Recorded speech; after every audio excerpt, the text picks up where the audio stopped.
Assalamualaikum warahmatullahi wabarakatuh. Saya Rizky Pangestu dengan NPM 211506182 akan menjelaskan tugas mata kuliah logika dari pertemuan 1 sampai pertemuan ke-7.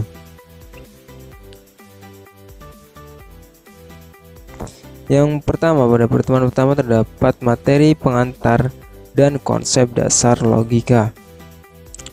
Yang pertama, pengertian logika. Logika adalah ilmu yang membantu kita dalam berpikir dan menalar. Logika juga merupakan dasar dari semua penalaran. Penalaran didasarkan pada hubungan antara pernyataan atau statement.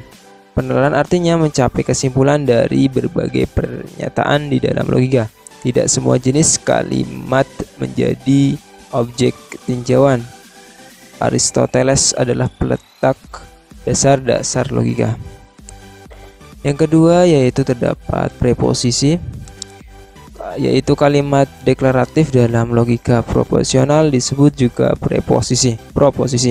Setiap proposisi hanya mengandung tepat satu nilai kebenaran, yaitu benar saja atau salah saja, tidak mempunyai dua nilai kebenaran secara bersamaan. Jadi pernyataan atau kalimat deklaratif yang bernilai benar atau true atau salah atau false, tetapi tidak keduanya. Oke, contoh soal untuk pertemuan 1 yaitu tentukan apakah proposisi atau tidak. A. Siapakah namamu? B. Ibu kota provinsi Jawa Barat adalah Semarang. C. X plus 3 sama dengan 8. Dan D. 11 plus 1 sama dengan 17. Oke.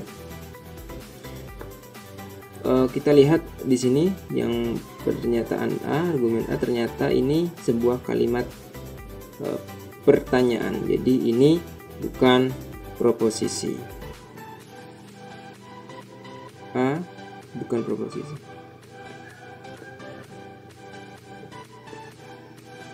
Karena A itu adalah sebuah kalimat pertanyaan. Kemudian yang B, ibu kota provinsi Jawa Barat adalah Semarang. Ini adalah proposisi tapi bernilai false. Ini proposisi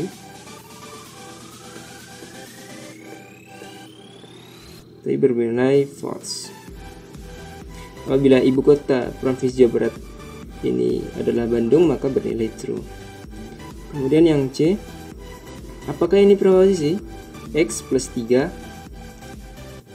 sama dengan 8. Ini merupakan bukan proposisi karena tidak diketahui nilai X nya. Jadi ini bukan proposisi.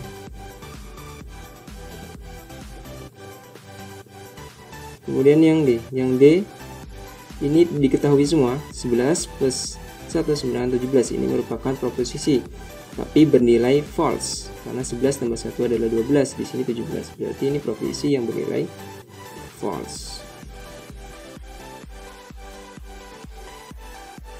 Berikut ini adalah perangkai preposisi. Terdapat negasi, artinya tidak atau bukan, juga terdapat konjungsi, dibaca konjungsi dan artinya itu dan disjungsi atau or atau artinya atau. Kemudian ini ada implikasi, jika, maka. Kemudian di sini ada biimplikasi, jika dan hanya jika. Kemudian ada exclusive or atau hanya salah satu. Kemudian di sini ada not and, bukan dan not or atau artinya bukan atau. Kemudian pada pertemuan kedua dan ketiga terdapat materi proposisi dan tabel kebenaran dan proposisi majemuk. Berikut ini adalah bentuk-bentuk dari proposisi. Proposisi yang pertama, proposisi atomik atau proposisi tunggal. Proposisi atomik adalah suatu pernyataan yang tidak dapat dipecah-pecah lagi. Contoh, setiap orang Indonesia kaya raya, atau Cristiano Ronaldo pemain bola. Kemudian yang selanjutnya ada proposisi majmuk. Proposisi majmuk adalah suatu pernyataan yang terdiri atas hubungan dua bagian atau lebih yang dapat bernilai benar atau salah. Proposisi majmuk disusun dari beberapa proposisi atomik. Operator dasar logika yang dipakai adalah dan atau and atau or, tidak atau not. Contoh, Bowo kaya raya, demikian juga Kalina. Kemudian ada Badu kaya raya dan memiliki banyak harta. Dino miskin atau banyak hartanya. Kemudian yang selanjutnya, proposisi majemuk itu dibagi menjadi yang pertama ada konjungsi, tandanya seperti ini. Konjungsi, simbolnya jika P dan Q adalah proposisi, maka P dan Q atau P dan Q adalah sebuah proposisi pula yang disebut dengan konjungsi atau conjunction dari P dan Q.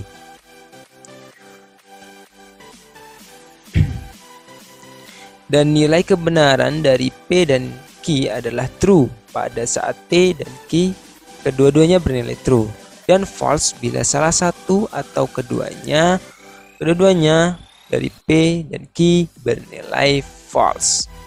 Berikut adalah contoh soalnya. Jika P hari ini adalah hari Selasa dan Q hari ini hujan, maka dapat dibuat seperti ini. P dan Q hari ini adalah hari Selasa dan hari ini hujan, atau hari ini adalah hari Selasa dan hujan. P dan Q bernilai true hanya pada hari Selasa yang hujan dan bernilai false pada hari lainnya atau pada hari Selasa yang tidak hujan. Di sini terdapat tabel kebenaran untuk konjungsi dari P dan Q. P dan Q, jika kedua-duanya true, P dan Q true, maka true, P dan Q-nya true. Kemudian apabila P true, Q false, maka false. P false, yang Q true, maka false. False, kedua-duanya false, maka menghasilkan false. Jadi kalau salah satu false, maka akan bernilai false.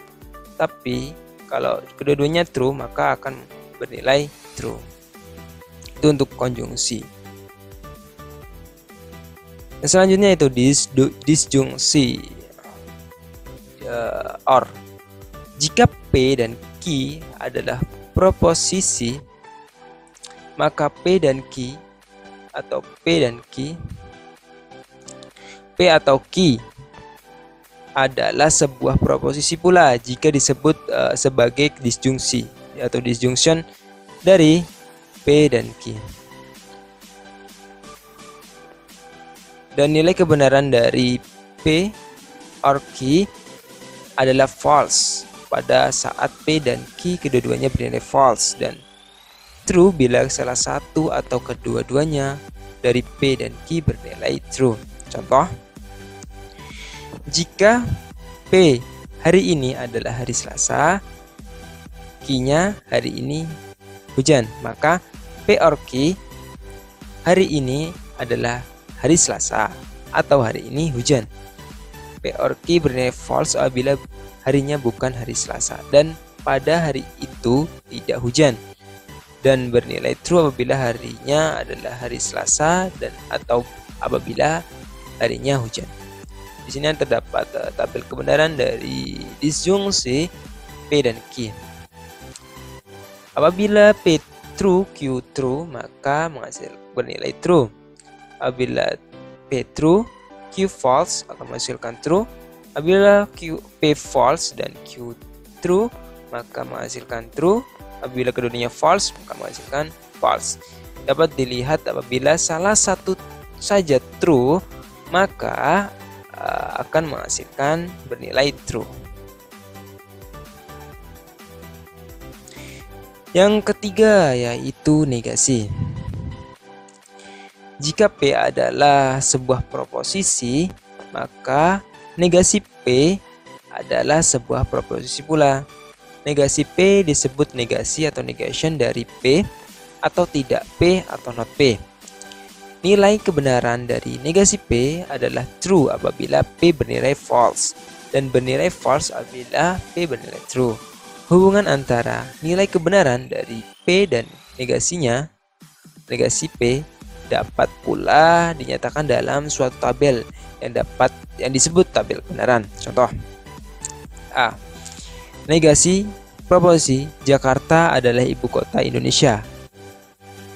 Adalah Jakarta bukan negasinya adalah Jakarta bukan ibu kota Indonesia, atau tidak benar bahwa Jakarta adalah ibu kota Indonesia. Yang B, jika P mewakili proposisi kalimat ini, luas ruangan kuliah itu lebih dari 16 meter persegi.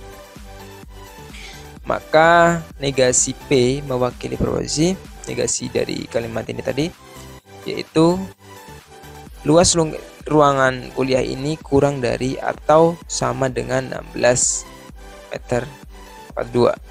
Atau tidak benar bahwa luas ruangan kuliah ini lebih dari 16,2. Artinya negasi itu ingkaran dari pernyataan. Tabel kebenarannya jika true maka false, jika false maka true negasinya. Kemudian yang keempat terdapat exclusive or. Jika P dan Q adalah proposisi, maka exclusive or dari P dan Q atau P exclusive or adalah sebuah proposisi pula. Nilai kebenaran dari P exclusive Q adalah true pada saat P dan Q memiliki nilai kebenaran yang berbeda, dan false bila P dan Q memiliki nilai kebenaran yang sama. Contoh, jika P hari ini, P sama dengan hari ini adalah hari Selasa, Q-nya hari ini hujan, maka P exclusive or Q hari ini adalah hari Selasa yang tidak hujan, atau hari ini bukan hari Selasa tetapi hujan. Kemudian P exclusive or Q bernilai false pada setiap hari Selasa yang hujan, atau pada hari bukan hari Selasa yang tidak hujan, dan bernilai true pada hari Selasa yang tidak hujan atau pada hari lainnya yang hujan. Tabel kebenaran untuk eksklusif dari P dan Q. Apabila P true, Q true, maka bernilai false. Apabila P true, Q-nya false, maka bernilai true. Apabila P false dan Q-nya true, bernilai true. Dan apabila false, keduanya false, maka akan menghasilkan false. Apabila keduanya true, juga menghasilkan false. Apabila salah satu dari false atau true ini terdapat true, maka menghasilkan true. Yang kelima yaitu implikasi. Tandanya seperti ini. Jika P dan Q adalah proposisi, maka implikasi atau implication P implikasi Q dibaca P maka Q adalah sebuah proposisi pula. P disebut hipotesa atau antecedent atau premis. Q disebut conclusion atau konklusi, dan nilai kebenaran dari P maka Q adalah false jika pada saat P bernilai true dan Q bernilai false. Selain P maka Q akan bernilai true. Tabel kebenaran untuk implikasi dari P dan Q. Apabila P dan Q kedua-duanya bernilai true, maka menghasilkan true. Apabila P-nya true dan Q-nya false, kembalikan false. Apabila P false, Q true, maka bernilai true. Apabila keduanya false, maka akan menghasilkan true. Contoh, jika hari ini adalah hari Selasa, Q-nya hari ini hujan, maka Q, jika hari ini adalah hari Selasa, maka hari ini hujan. Kemudian P maka Q bernilai false hanya pada saat hari Selasa yang tidak hujan, dan bernilai true pada hari Selasa yang hujan atau pada hari yang bukan hari Selasa. Yang keenam yaitu biimplikasi. Jika P dan Q adalah proposisi, maka P biimplikasi Q juga disebut proposisi, dibaca P jika dan hanya jika. Jika Q atau P adalah syarat perlu dan cukup untuk Q. Dan nilai kebenaran dari P jika dan hanya jika Q adalah true pada saat P dan Q memiliki nilai kebenaran yang sama, dan false bila P dan Q memiliki nilai kebenaran yang berbeda. Ini adalah tabel kebenaran biimplikasi dari P dan Q. Jika P true, Q true, keduanya true, maka bernilai true. Jika P-nya true dan Q-nya false, maka bernilai false. Dan jika P false, Q true, maka bernilai false. Jika keduanya false, maka akan bernilai true. Berikut ini adalah contoh soal untuk pertemuan 2 dan 3. Soalnya jika P hari ini adalah hari Selasa, Q hari ini hujan. Soalnya P and Q, maka P and Q sama dengan hari ini adalah hari Selasa dan hari ini hujan. Hari ini adalah hari Selasa dan hari ini hujan. Atau untuk mempersingkat, hari ini adalah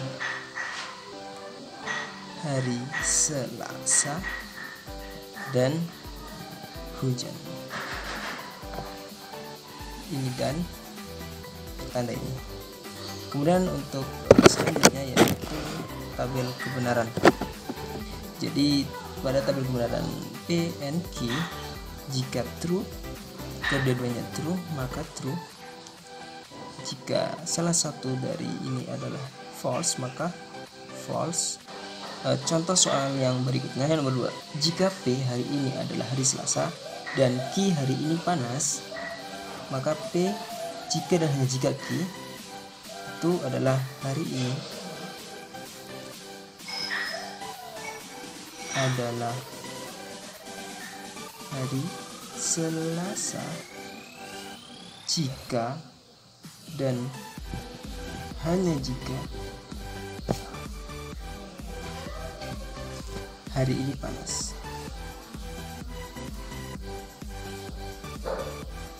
Jadi ini adalah jika dan hanya jika. Selanjutnya adalah terdapat tabel kebenaran. Jika kedua-duanya true, maka bernilai true. Jika salah satunya ada yang false, maka akan false. Ini juga false. Jika kedua-duanya false, maka akan true. Jadi kesimpulannya, jika salah satu ada yang false dan salah satu true, maka bernilai false. Tapi kalau kedua-duanya false atau kedua-duanya true, akan bernilai true.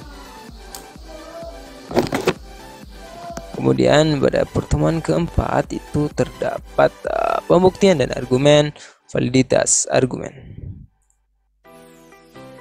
Pembuktian validitas atau konklusi sebaiknya diturunkan dari premis-premis atau premis-premis selayaknya mengimplikasi konklusi, dan dalam argumentasi yang valid, konklusi akan bernilai benar jika setiap premis yang digunakan di dalam argumen juga bernilai benar. Jika validitas argumen tergantung pada bentuk argumen itu dan dengan bantuan tabel kebenaran, konklusi itu benar jika mengikuti hukum-hukum logika yang valid dari aksioma-aksioma sistem itu. Dan negasinya adalah salah. Untuk menentukan validitas suatu argumen dengan selalu mengerjakan tabel kebenarannya tidaklah praktis. Cara yang lebih praktis banyak bertumpu pada tabel kebenaran dasar dan bentuk kondisional. Bentuk argumen yang paling sederhana dan klasik adalah modus ponens, modus tollens, dan silogisme. Di sini terdapat bentuk-bentuknya. Yang pertama, modus ponens. Premis 1, P jika Q. Premis 2, P, kesimpulannya adalah Q. Kemudian ada yang kedua, modus tollens. Premis 1, P menuju Q. Premis 2-nya negasi Q. Kesimpulannya negasi P. Jadi kesimpulannya yang ini dinegasikan. Kemudian yang ketiga, modus silogisme. Premis 1, P jika Q. Premis 2-nya Q jika R maka R.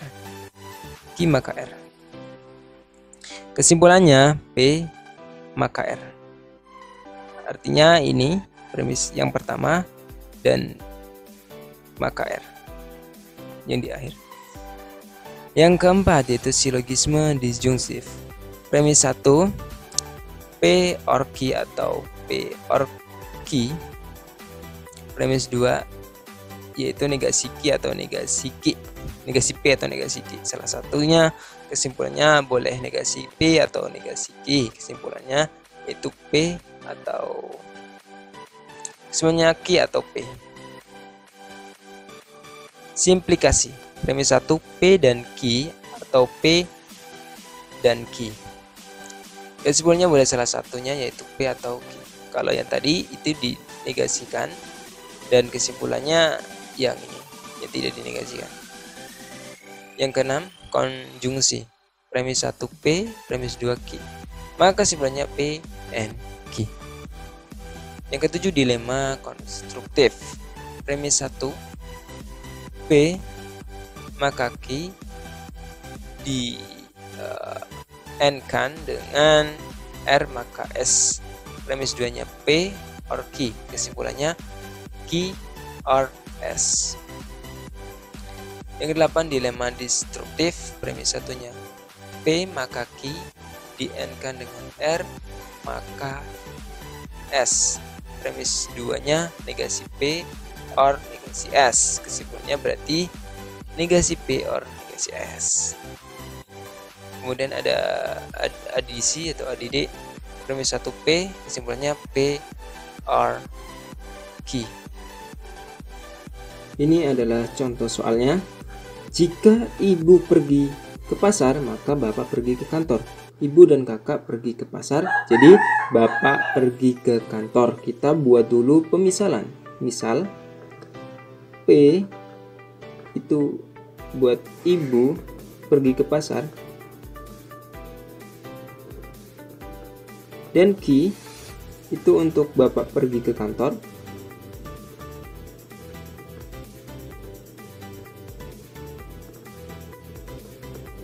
Dan untuk R itu kakak pergi ke pasar.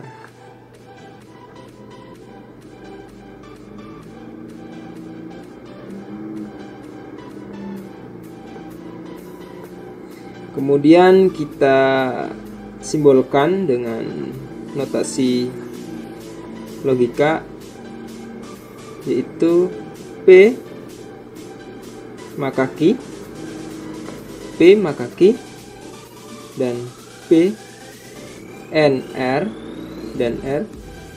Kesimpulannya itu Q. Kemudian proses pembuktian validitas argumen.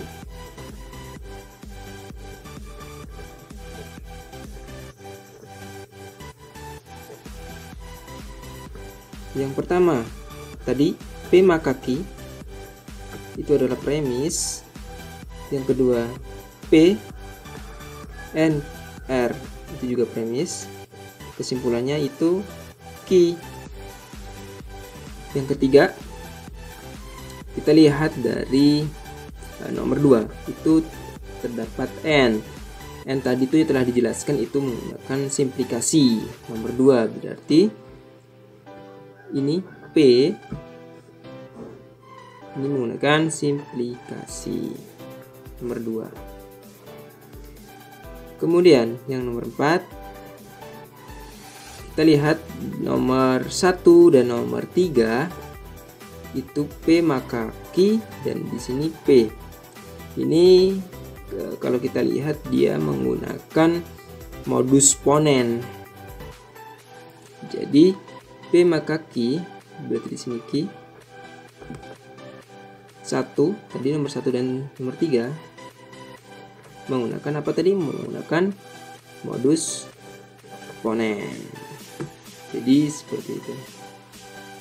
Kemudian yang pertemuan kelima terdapat tautologi dan ekuivalensi logis.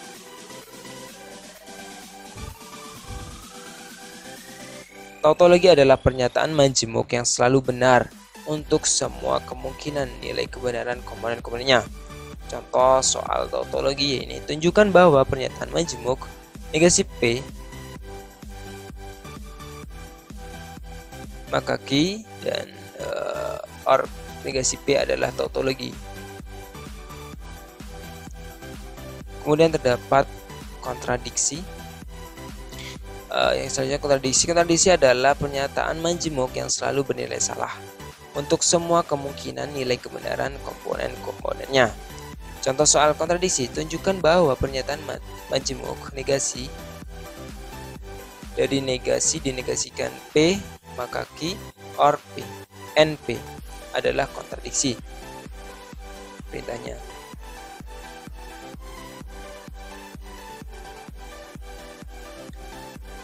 Yang selanjutnya terdapat kontingen.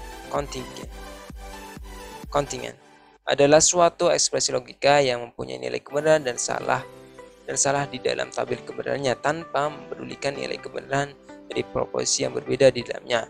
Contoh periksa nilai kebenaran dari ekspresi logika P N Q jika hanya jika P. Kemudian terdapat ekuivalensi logis. Kapan dikatakan suatu ekspresi logika ekuivalensi logis? Jika kedua ekspresi logika adalah tautologi atau true and true pada tabel kebenaran. Jika kebenaran ekspresi logika adalah kontradiksi false dan false pada tabel kebenaran. Pada kontingen jika urutan T dan false atau sebaliknya pada tabel kebenaran tetap pada urutan yang sama. Kemudian contoh soalnya yaitu premis pertama, jahal tidak pandai atau tidak jujur. Premis kedua adalah tidak benar jika jahal pandai dan jujur. Untuk itu kita membuat pemisalan terlebih dahulu. Misal A sama dengan jahal pandai dan B sama dengan jahal jujur atau jujur. Penyelesaiannya kita buat ekspresi logika.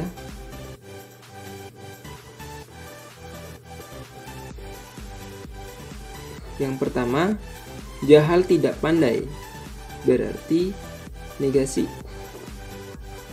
dari A karena A jahal pandai. Dan di atau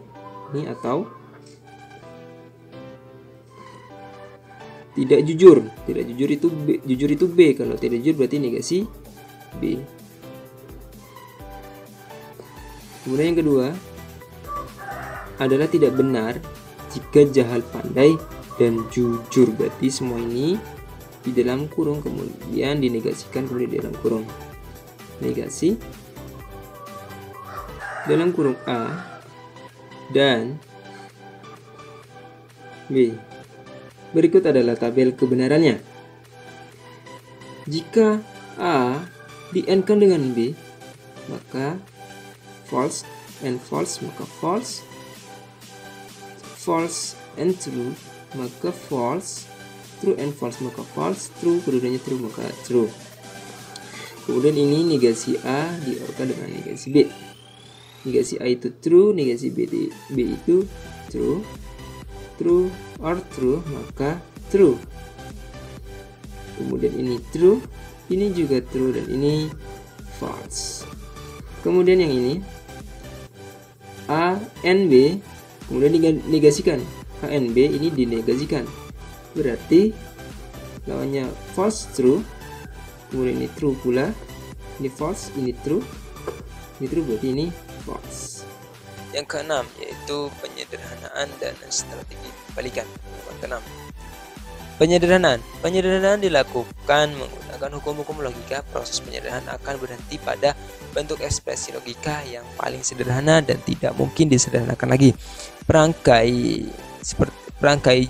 maka dan jika dan hanya jika dapat diganti dengan perangkai dasar and, or, dan negasi.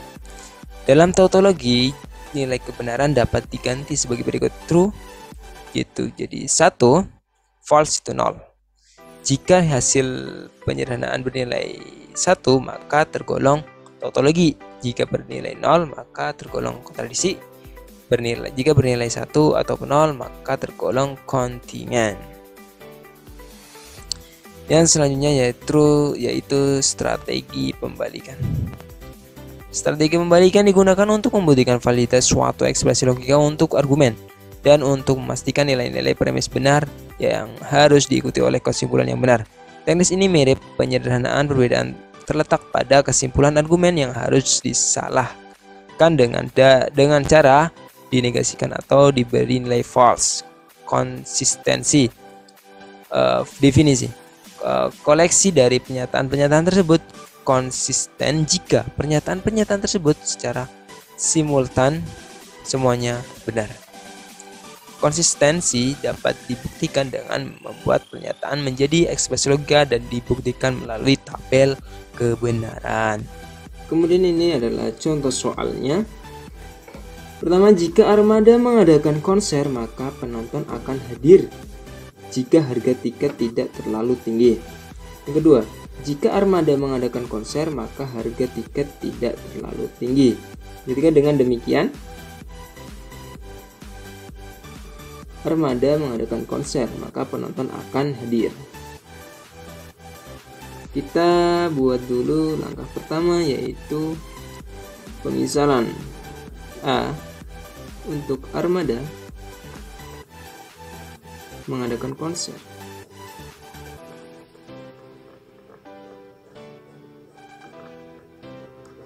Dan untuk B, penonton akan hadir.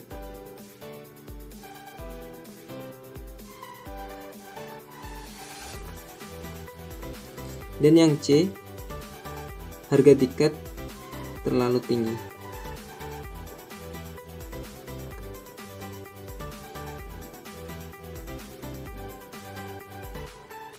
Ini adalah langkah pertama.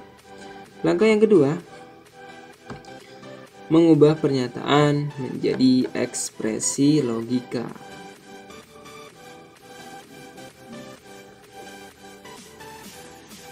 Yang pertama, jika armada mengadakan konser, maka penonton akan hadir jika harga tiket tidak terlalu tinggi.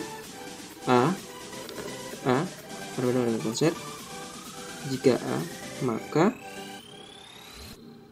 negasi C, jika harga tidak terlalu tinggi. Jika negasi C, maka B, penonton akan hadir. Kemudian yang kedua, jika A, maka negasi C. Jika armada mengadakan konser, maka harga tiket tidak terlalu tinggi. Jika A, maka negasi C. Yang ketiga, yaitu A, maka B. Dengan demikian, jika armada mengadakan konser, maka penonton akan hadir. A, penonton konser. B, penonton akan hadir. Kemudian langkah yang ketiga, menyusun ekspresi logika menjadi satu kesatuan. Strategi pembalikan dilakukan dengan cara menyalahkan kesimpulan dari argumen, yakni menegasi kesimpulan atau memberi nilai false. Dengan strategi pembalikan, akan ada perlawanan dari kesimpulan yang tidak cocok dengan premis-premis atau tidak konsisten. Selanjutnya, contoh di atas kesimpulannya akan dinegasikan dan akan ditulis sebagai berikut. Jika A, maka dalam kurung negasi C, maka B. Kita N-kan, kita gabung dengan A. Jika A maka negasi C. Kita N-kan lagi negasi dari A maka B. Kita buat skema biar lebih mudah. Skema, kita misalkan saja M. Untuk negasi C, jika negasi C maka B. N, jika A maka B, maksud saya maka M. Kemudian O, jika maksudnya A, kita negasi dari C. Kemudian yang P, A maka B. Kemudian yang Q, jika A, kita negasi, maksud saya jika A maka negasi dari C maka B, kita N-kan dengan A maka negasi C. Kemudian yang terakhir yang R, yaitu A maka negasi C maka B,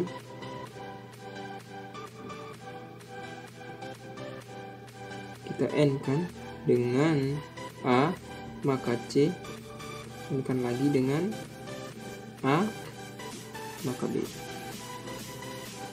Ini adalah skemanya. Ini tadi adalah gabungan dari ekspresi logika yang tadi.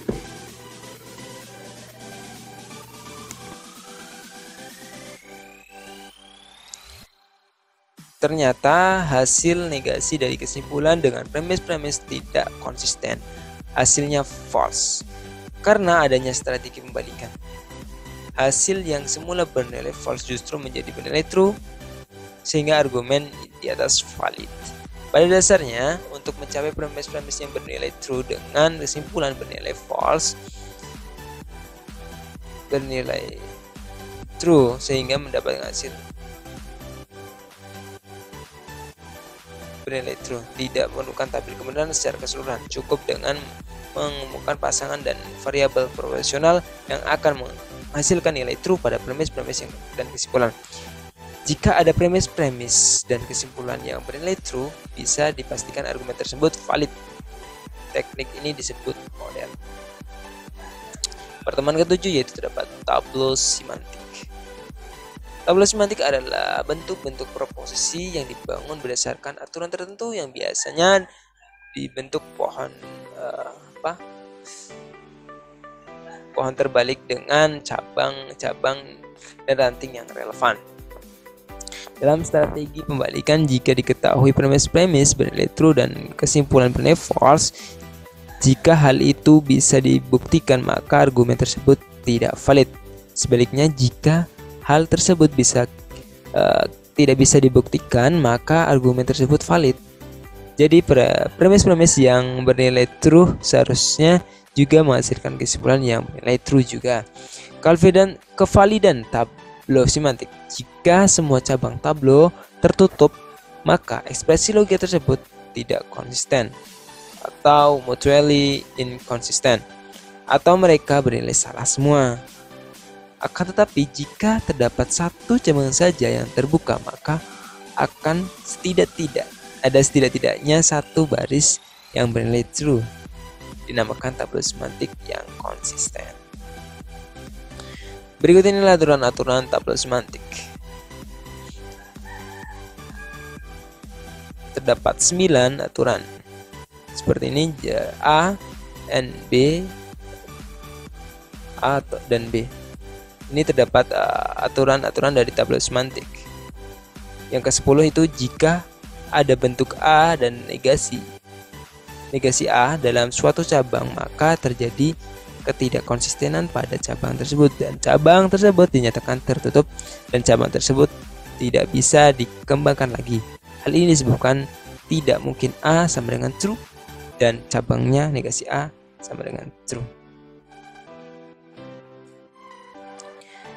Kemudian yang selanjutnya terdapat pembenaran aturan tabel semantik. Aturan tabel semantik sangat beralasan dan berrealistis karena berbaris pada aturan hukum logika yang sudah dibahas sebelumnya. Tabel semantik dan strategi pembalikan. Tabel semantik hanya dapat digunakan untuk membuktikan konsistenan suatu argumen. Akan tetapi jika digabungkan dengan strategi pembalikan dengan menegasikan kesimpulan, maka dapat digunakan untuk menguji kevalidan suatu argumen. Jika tabel semantik plus strategi pembalikan dengan menegasikan kesimpulan sama dengan tertutup semua, maka terjadi argumen tidak konsisten jika tertutup semua. Karena tidak konsisten itu terjadi karena strategi pembalikan dengan menegasikan kesimpulan, maka argumen tersebut valid. Ini adalah contoh soal dari pertemuan ke-7, yaitu tentang tabel semantik. Jika Rudi mencontek saat ujian, maka dosen akan datang jika pengawas tidak lalai. Jika Rudi mencontek saat ujian, maka pengawas tidak lalai. Dengan demikian, jika Rudi mencontek, maka dosen akan datang. Penyelesaiannya, kita misalkan terlebih dahulu.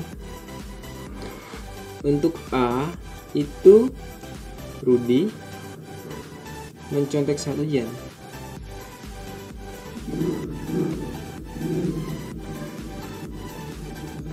Kemudian yang B, dosen akan datang.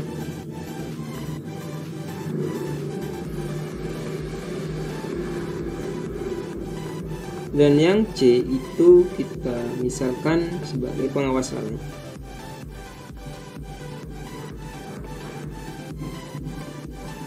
Kemudian kita buat ekspresi logiknya.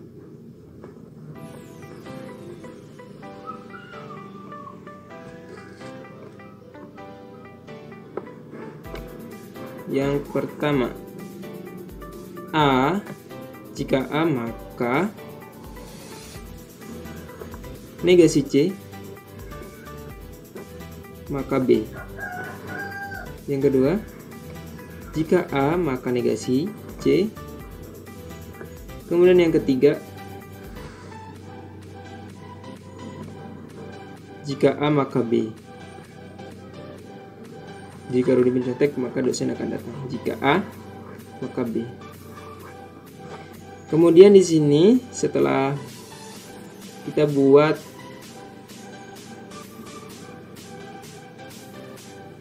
strategi pembalikan,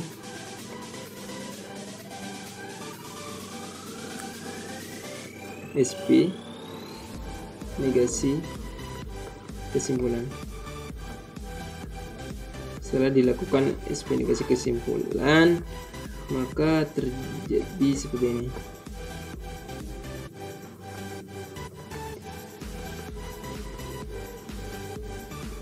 Yang ini dinegasikan A, jika A maka B.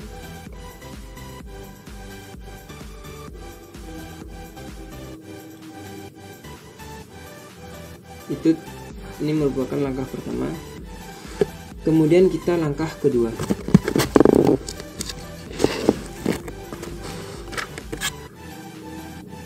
Langkah kedua, aturan pada 8 dan baris 3.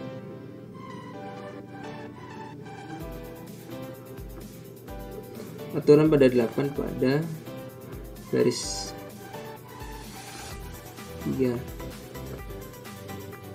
1.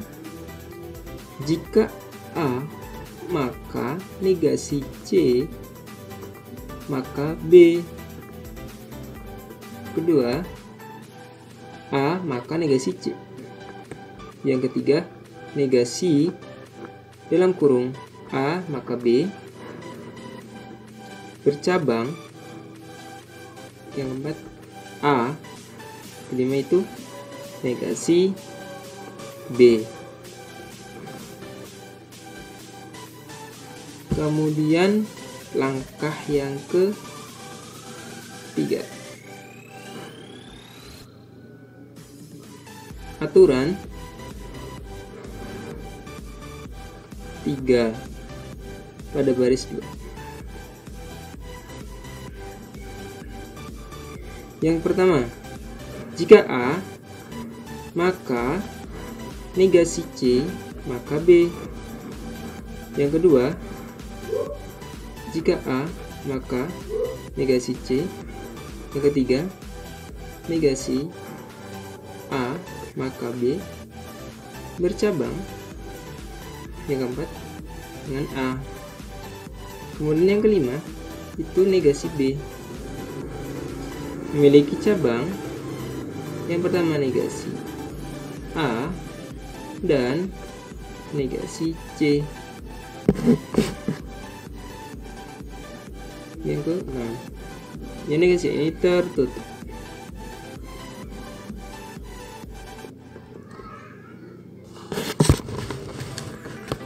Kemudian langkah yang keempat,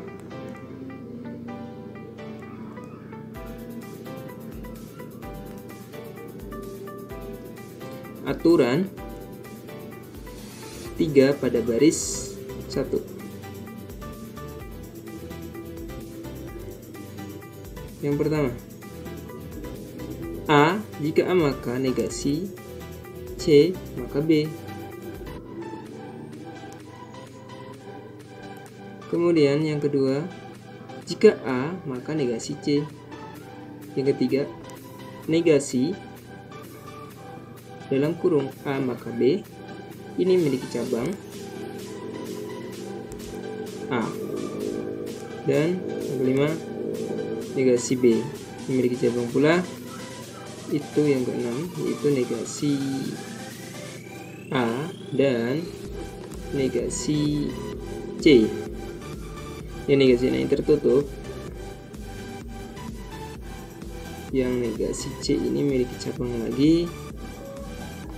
Yang nomor 7 berarti negasi A dan di sini dalam kurung negasi C menuju B.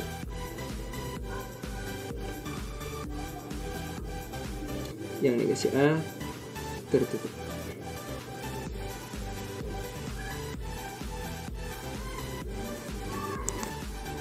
Kemudian langkah yang kelima,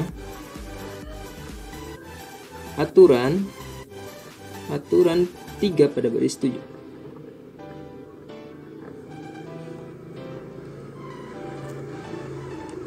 Pertama, jika A maka negasi C maka B. Yang kedua, A maka negasi C.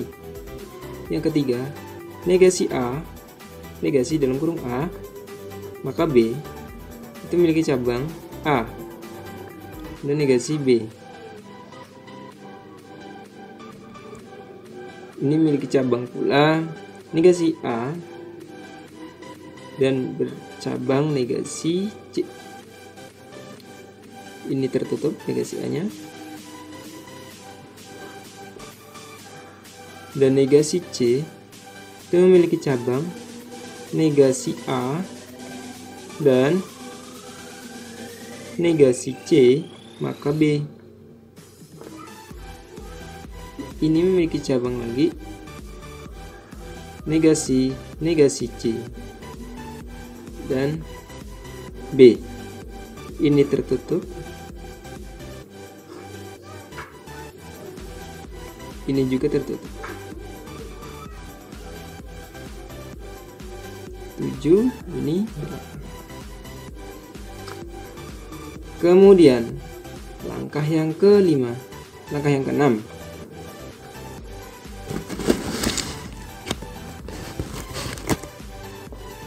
yaitu aturan 5 pada baris 8.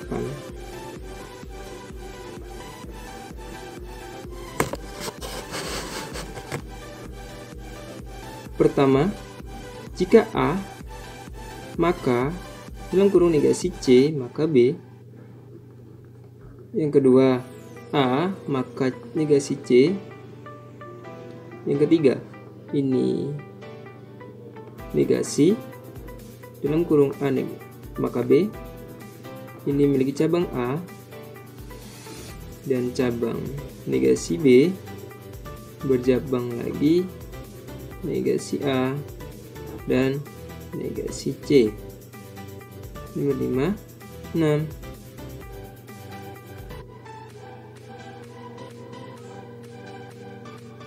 Ini 4, 5, 6. Kemudian ini tertutup. Ini memiliki cabang lagi, yaitu negasi A, dan ini dalam kurung negasi C, maka B.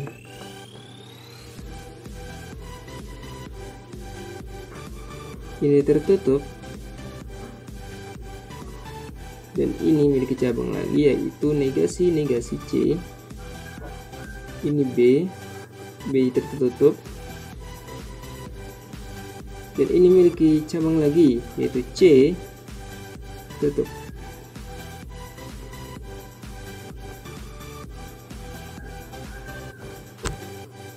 Itulah tadi langkah-langkah dalam menyelesaikan soal dari tabel semantik. Jadi kesimpulannya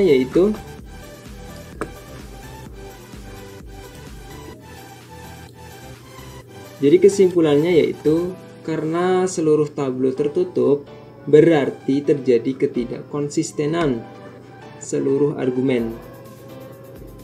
Karena ketidakkonsistenan itu terjadi pada strategi pembalikan negasi kesimpulan, maka negasi dari kesimpulan itu tidak benar. Yang benar adalah premis kesimpulan sebelum dinegasi.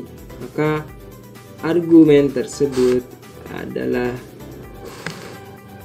valid.